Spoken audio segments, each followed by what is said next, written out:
panitikan ay sumibol sa iba't ibang panahon sa ating kasaysayan. Basahin naman natin at unawain ang panitikan sa panahon ng aktibismo mula sa akda ni Alan A. Ortiz. Ang kalagayang pampulitika ng Pilipinas sa ilalim ng pamumuno ni Pangulong Ferdinand Marcos ay malinaw na nasasalamin sa kasaysayang pampanitika ng panahong iyon na kinapapalooban ng aktibismo at batas militar sa pamamagitan ng Proclamation 1081 na inilabas noong Setyembre 21, taong 1972, ipinataw ni Marcos ang batas militar na binigyang katwiran bilang hakbang upang iligtas ang republika at maisakatuparan ang pagbabago ng lipunan. Sa yugtong ito, nanaig ang kapangyarihan ng militar at pansamantalang inalis ang mga karapatang nakasaad sa konstitusyon. Maraming mahahalagang pangyayari sa kasaysayan at mga pagbabagong sosyo-ekonomiko ang naganap sa Pilipinas sa panahon ng aktibismo at batas militar. Una, pagpapahayag ng batas militar. Noong Setyembre 21, taong 1972, idineklara ni Pangulong Ferdinand Marcos ang batas militar na iniuugnay sa mga banta ng komunistang pag-aaklas mula sa Communist Party of the Philippines o CPP sa kilusang separatista ng Moro National Liberation Front o MNLF at sa mararahas na kilos protesta ng mga mag-aaral. Ikalawa, paglabag sa karapatang pantao. Nakapagtala ang Amnesty International ng malawak na ulat hinggil sa mga pag-abuso sa karapatang pantao sa panahong ito, kabilang ang maramihang pag-aresto, sapilitang pagkawala ng mga tao, pagbitay at pagpapahirap sa mga pinaghihinalaang kalaban sa politika at mga kritiko ng pamahalaan. Ikatlo, aktibismo ng mga mag-aaral. Malaki ang naging papel ng aktibismo ng kabataan, lalo na ng mga estudyante, sa mga pangyayaring humantong sa deklarasyon ng batas militar noong taong 1972 at maging sa pagpapatalsik kay Marcos sa People Power Revolution noong taong 1986. Ikaapat, pagsususpindi ng mga karapatang konstitusyonal. Sa layuning hadlangan ang paglaganap ng komunismo, ipinatupad ng Administrasyong Marcos ang Proclamation 1081 na nagresulta sa pagsuspindi ng mga karapatang konstitusyonal ng mamamayan. Sa ganitong konteksto umusbong ang panitikan bilang isang makapangyarihang kasangkapan ng pagpapahayag at paglaban. Bilang tugon sa panunupil sa politika, ang mga manunulat ay lumikha ng mga akdang kritikal sa diktadura at gumamit ng simbolismo at metapora upang makaiwas sa sensura. Umusbong ang iba't ibang anyo ng panitikan tulad ng literatura ng protesta, proletaryado at mga akdang naisulat sa loob ng bilangguan na sumasalamin sa pag-asa at paghihirap ng mamamayang Pilipino sa panahong puno ng tensyon at kaguluhan.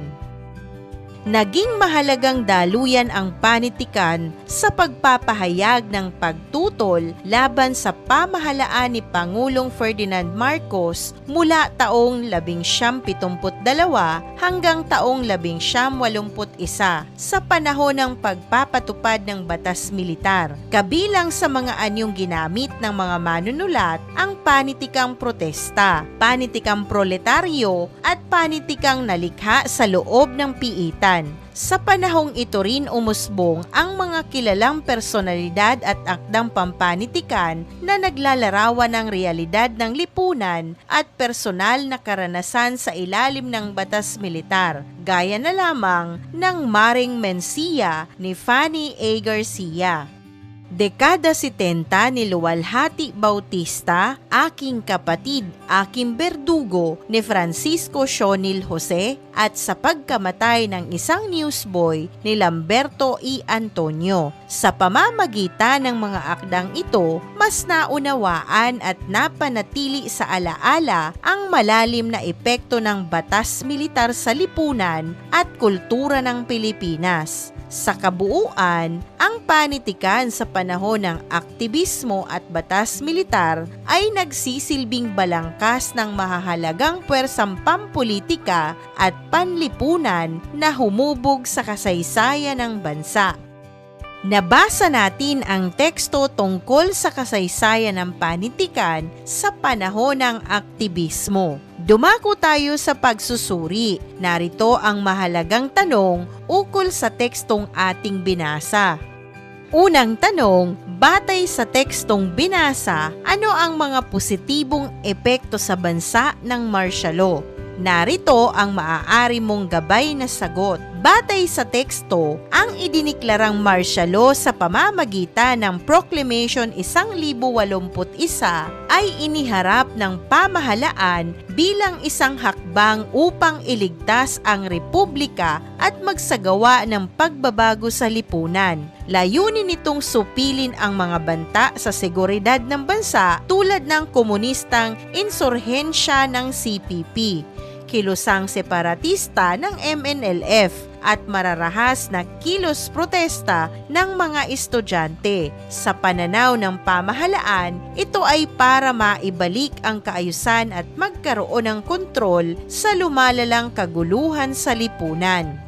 Ikalawang tanong, batay sa tekstong binasa, ano ang negatibong epekto sa bansa ng martial law? Narito ang maaaring gabay na sagot. Maraming negatibong epekto ang idinulot ng martial law. Kabilang dito ang malawakang paglabag sa karapatang pantao, gaya ng ilegal na pag-aresto, sapilitang pagkawala ng mga tao, pagpatay at pagpapahirap sa mga pinaghihinalaang laban ng pamahalaan. Sinuspinde rin ang mga karapatang konstitusyonal, kaya't nawala ng kalayaan ang mga mamamayan. Bukod dito, nagkaroon ng matinding panunupil at sensura na naglimita sa malayang pagpapahayag at nagdulot ng takot sa lipunan.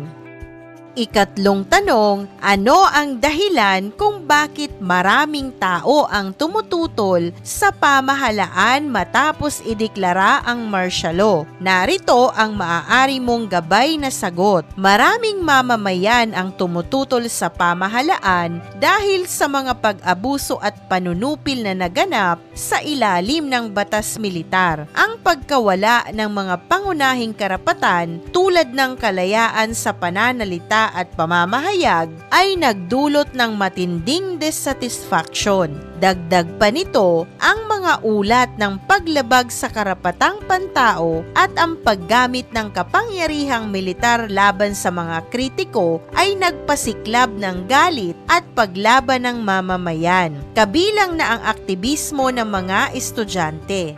Ikaapat na tanong, ano ang mga pagbabagong naganap sa panitikan, mga piling manunulat, makata, mga akda at tema ng mga ito? Narito ang maaari mong gabay na sagot. Sa panahon ng martial law, nagkaroon ng malaking pagbabago sa panitikan. Naging isang makapangyarihang instrumento ito ng paglaban at pagpapahayag laban sa diktadura. Dahil sa mahigpit na sensura, gumamit ang mga manunulat ng simbolismo at metapora upang maipahayag ang kanilang kritisismo nang hindi direktang nahuhuli ng pamahalaan. Umusbong ang iba't ibang anyo ng panitikan tulad ng mga sumusunod. Una, panitikang protesta. Tumatalakay sa pagtutol sa pamahalaan at panawagan ng pagbabago. Ikalawa, panitikang proletaryo, nakatuon sa kalagayan ng mga manggagawa at karaniwang mamamayan. Ikatlo, panitikang bilangguan, mga akdang naisulat ng mga nakakulong na kritiko ng pamahalaan. Ilan sa mga kilalang manunulat at akda sa panahong ito ay sina: una, Fanny A. Garcia, sumulat ng Maring Mencia. Ikalawa, si Luwalhati Bautista, sa dekada 70. Ikatlo, Francisco Sionil Jose, Aking Kapatid, Aking Berdugo. Ikaapat, si Lamberto E. Antonio, sa pagkamatay ng isang newsboy. Ang pangunahing tema ng mga akdang ito ay ang realidad ng buhay sa ilalim ng batas militar. Kabilang ang paghihirap ng mamamayan, kawalan ng kalayaan, pang-aapi at pag-asa para sa pagbabago. Sa kabuuan, naging salamin ang panitikan ng tunay na kalagayan ng lipunan at nagsilbing boses ng pagtutol laban sa pamahalaan.